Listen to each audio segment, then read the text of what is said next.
Walimando amoke bela jelena anya fo la dalasigi do ni klela fano olu koni duna katano gusi kaba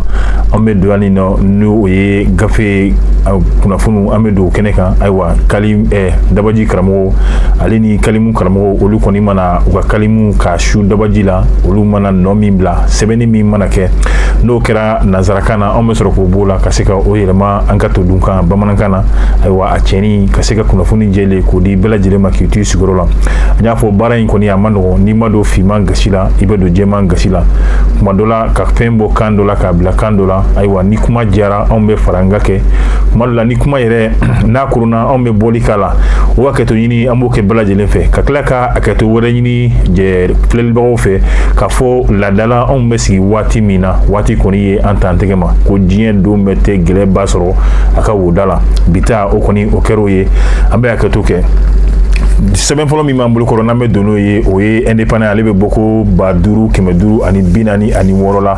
koni ye dolen filila koni nye gwane iba soro dolo ni balani be mi nye bambachi wale keleli kaseka bo mali kono tuga mina alisa anye yoro mi fo atosera to anga lagwa ka beni septembre kalo kleshegi samba fla ani mugwan fla mi nye kele juye talatai okoni wulika jokera mali finitugu fe anu uteri lakaw munu no lubika demedo onga finitugu ma ga alisa mi nye bambachi na be fo munu ma état islamique au Grand Sahara olu yere koni fene bu u ka magonu ka wulika jola o de sababu nana to minye an ka dugu ko fole mi ni o yetalata yere koni ye aywa o kun keleme ka gerente yere koni siri o dala gerente siri len ko fe nga minye ka se ka gerente nu koni wuli mali finintugu olu de wulika joke panguruye ni o tara ka mugujugu ko ke bambachi nu yere koni ka ibaye ka fo anya fo alisa ambe wati munu na geleya koni be talatai ba bari anya fo ka beni no ye plateforme mbe jekulu no olu ye 14 juin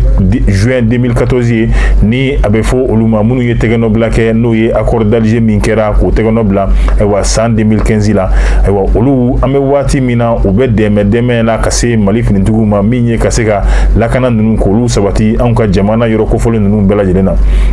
ibaye ka fo bambachu o ka wulga jode kera sababu ye kaseka talata yi ko do u kamankoro nga ali ni ma ko fole mu na mega munu to fo ni uye MSA na be fumunu ma mouvement de salut pour la libération de l'Azawad aywa olu koni ka wulika jo alisa akoni ku la yini ku yasa kaseka no ye talata yi bobolola nga ibaye ka fo mali finitu olu de koni ka wulika jo ani panguru ye o kera sababu ye mi meseka bambachi nunu ko lu tege jalimbo anga jamana kana tuwa mina nga yanu kadu minye jekulu ko folenye na ma fo munu mako MSA no olu ye mouvement pour le salut de l'Azawadi aywa olu yere kumbe no ye talatai ale yere dondala muni gawo yere beta kilo keme ani biduru nyona sila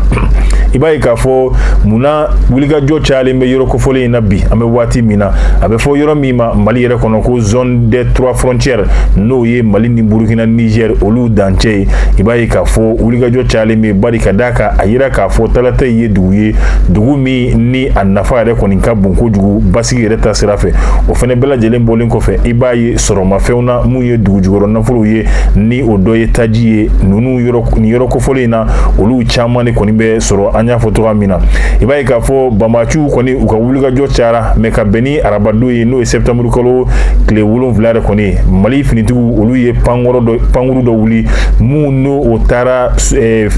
otara fini fana ke no ye talata ye o kera sababu ye bamachi nunu ukoni uye dugu ka blapeu ka to jamana dun aleni MSA mo olu yere koni bolo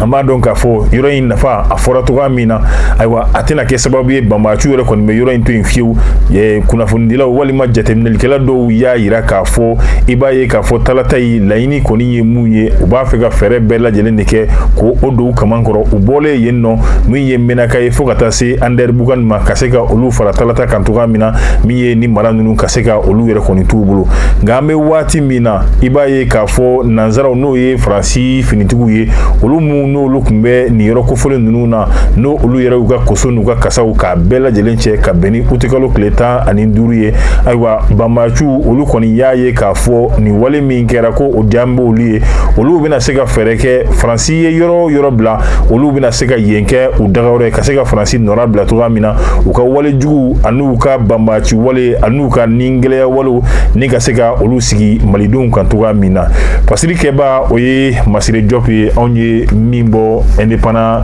kɔnɔna la indépendant tɛmɛnen kɔfɛ an m'an tɛgɛ don halisa ka triomphe ta triomphe du Mali a bɛ bɔ ko 118 na triomphe du Mali ale bɛna i da don min ye lakana sira ye halisa nka ka se ka malidenw olu bolofɛnw ka se ka olu lakana minisiri min bɛ yen nɔ ni ale yɛrɛ tɔgɔ Daoud Ali Ould Mohamedine donc ale yɛrɛ kɔni n'a ka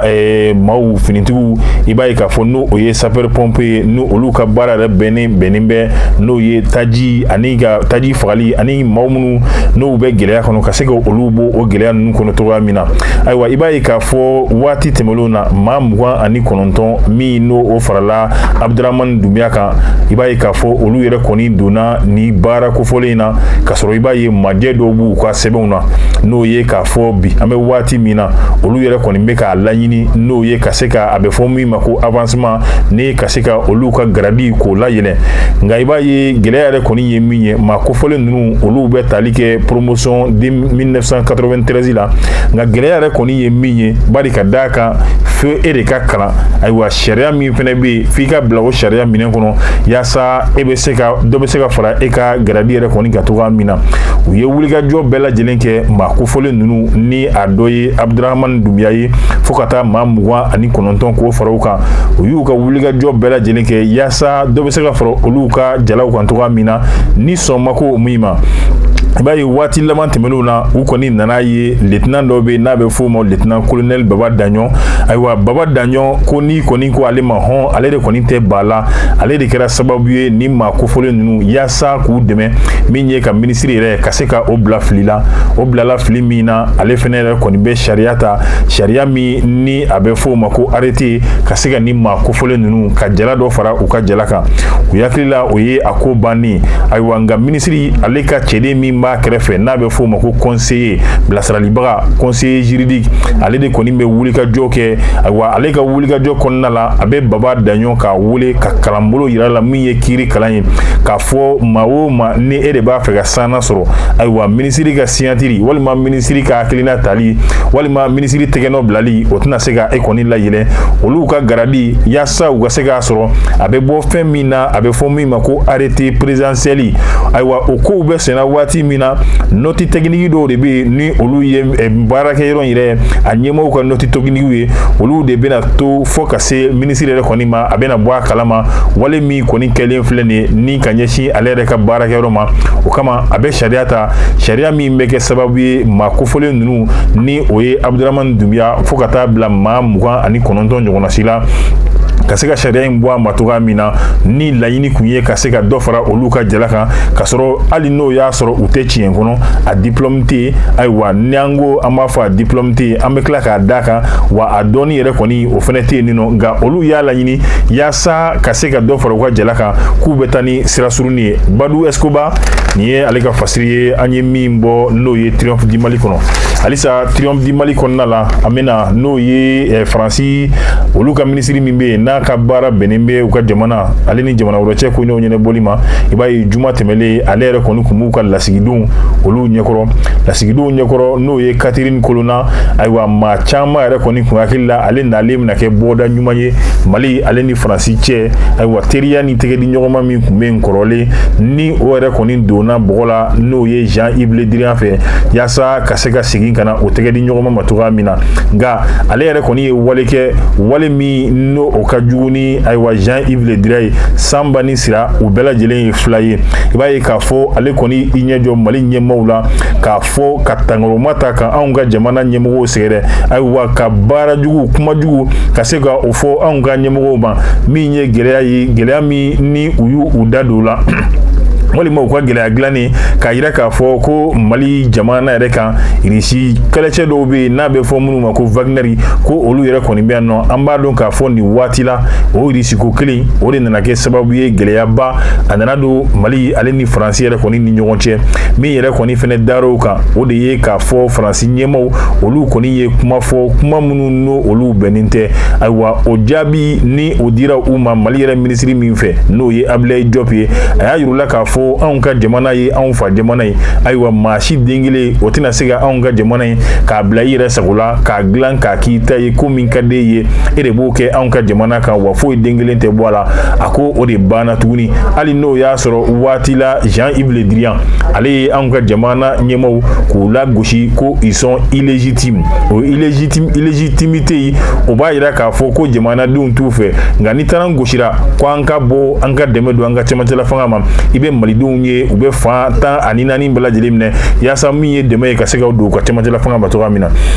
nka mun ye muso kofɔlen ye ni o ye Hélène Catherine Colonna maa caman yɛrɛ kɔni kun hakili la k'ale nalen ale bɛna kɛ fiɲɛbɔda ye ka se ka Mali ale ni Faransi ayiwa gɛlɛya min kun bɛ ale bɛna ko o jibɔba ye nka i bɛna ye k'a fɔ ale yɛrɛ kɔni a bɛ ka dɔ de fara dingɛ a dun yɛrɛ kɔni kan Mali ni Faransi cɛ bi an b'a dɔn k'a fɔ muso min na a tɔgɔ fɔlen filɛ ale yɛrɛ kɔni nana dɔ fara gɛlɛya kan a ye jalaki ta ka ɲɛsin maa dɔw ma n'o olu a bɛ fɔ olu ma collectif pour la refondation du Mali ni a laɲini ka se ka ɲɛdakura k'o di Mali jamana ma o jɛkulu min sigilen bɛ ayiwa ale ye dɔgɔlima ta ka kuma ta k'olu sɛgɛrɛ fɔnba ni ale yɛrɛ ye wasaden ye ale bɛ jɛkulu yɛrɛ fɛnɛ kɔnɔ a m'a ta bila ka layara kɔnɔ jaabi min kan ka di muso kofɔlen ma a kɔni y'o jaabi ta ka d'a ma k'a yira la k'a fɔ a bɛ wale min na a tɛna kɛ sababu ye fiyewu ka se ka Mali ale ni Faransi ko olu kɔni gɛrɛ ɲɔgɔn na fasiri ye MJT ta ye ale fɛnɛ bɔra triomphe kɔnɔna la ka da o kan an bɛ soir de Bamako ni ale bɛ bɔ ko 580 na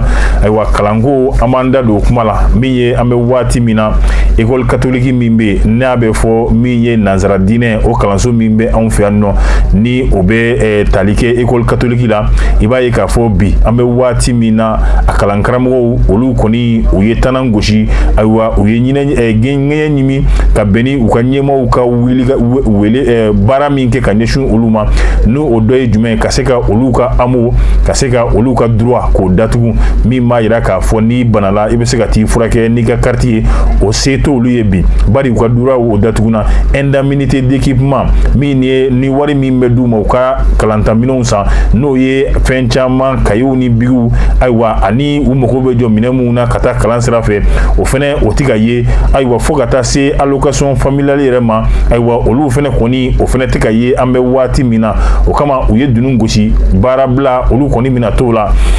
o baarabila min n'u kan ka t'o la i b'a ye k'a fɔ u ye baarabila sɛbɛn kɔni da min b'a yira k'a fɔ olu yɛrɛ ka nin baarabila in a bɛ daminɛ n'o ye kalanta don yɛrɛ min bɛ t'i jɔ octobre kalo tile yɛrɛ kɔni saba la ko munna u ye octobre kalo tile saba ta bari u b'a dɔn k'a fɔ o de ye kalanta don ye wa n'u y'a daminɛ o don o de ye kɔni o don u bɛna nɔba bɔ dɔgɔkun kelen u tɛ baara kɛ k'a daminɛ 3 octobre la ka taa bila juma don n'o o ye 7 octobre ye olu kɔni b'o kɛ kalan kɔni u tɛ nɔɔri da u bɛ to u nɔla baara foyi a den kelen a tɛ kɛ a kun ye mun ye yaasa u ka hakɛw u bɛ se ka segin u ma cogoya min na o kama minisiri min bɛ yen ni ale yɛrɛ tɔgɔ ye Sidibe Dedewu ni Sidibe Dedewu Usumani n'ale ye kalanso minisiri ye ale kɔni ye wele bila min ye ka se ka lafaamuyali kɛ o lafaamuyali kɔnɔna la a bɛ i da don hali kalan ta sababu n'u u kun ye waati fɔ ka yira k'a fɔ ko a kun bɛ ta nin kalo ye n'o ye septembre kalo tile 16